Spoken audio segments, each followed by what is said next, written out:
in debtor's prison. He talks to Parliament. He says, isn't this a waste? Shouldn't we send these people to the New World? They can help us. So, you see that these people are thrown into this struggle. They really had no choice.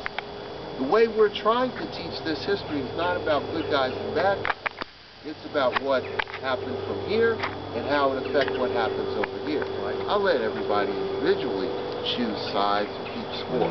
But let it be said, and I was here with an assault commander of the Navy SEALs.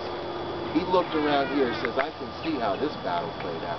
This was the first defeat of the British forces in North America, before Bunker Hill, before the French and Indian War. Now, for those of you who are from the Carolinas, you know the tradition of the boatman. So some of those people are down here now.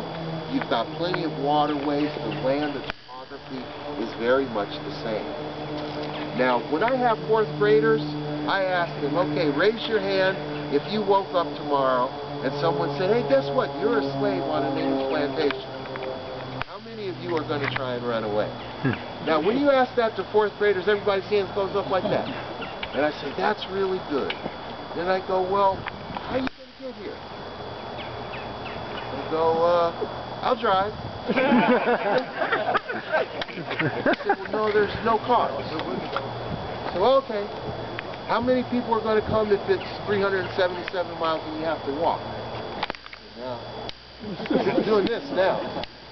Then I say, okay, now, what happens the day you decide to leave? You leave in the middle of the night with only the clothes on your back. Tomorrow afternoon, you can't say, oh, I miss milk and cookies, I want to go back. Your course is set. You are committed. And thank you for saying that. One of my favorite jokes is, when you have bacon and eggs for breakfast, the chicken's involved, but the pig's committed. So these people were on the line. There was no going back. So I asked the fourth graders, someone is behind you that can collect a bounty on you for your ears or your scalp. How many coming now? I'm going like this, but you know something amazing happens. Especially if you have an integrated class, I might look over and see a young black man who looks like he's flunked fourth grade for 3 times. And he'll say, I'll go. And you know what? Everybody in that class looks at him and says, well, people, I'll go. And I look at that kid, he's smiling from ear to ear, because maybe that's the first time that people looked at him with the thought that maybe you got something from it. Well, whatever you had, you need to bring it. You had to bring it if you was going to make it here. And the reward for ears and scalps, that's on the record. You can look at that. Colonial assemblies of South Carolina. This was life or death. Now, if you ask, so is this an international struggle? Well, yes, because the French were in Jacksonville in 1564. What we now call Paris Island was at one time Charles Fort, was at one time Allion, who brings, what, 150 black people and leads them in South Carolina. According to what I heard, they said, well, it's not working out here, so you guys stay and we'll come back. Well, I bet you out of 150 people, 149 survived. And this is the seed of the Gullah Geechee Heritage Corridor. But all the land in between, whether it's English, French, or Spanish, there are people of color trying to find, where can I be that will have some dignity? Where can I be where I can hopefully assure that my children will have something to call life? So I hope that these connections, that wherever they might be for you and in your particular district, but as we go to our next sites, realize that this was a tremendous battle.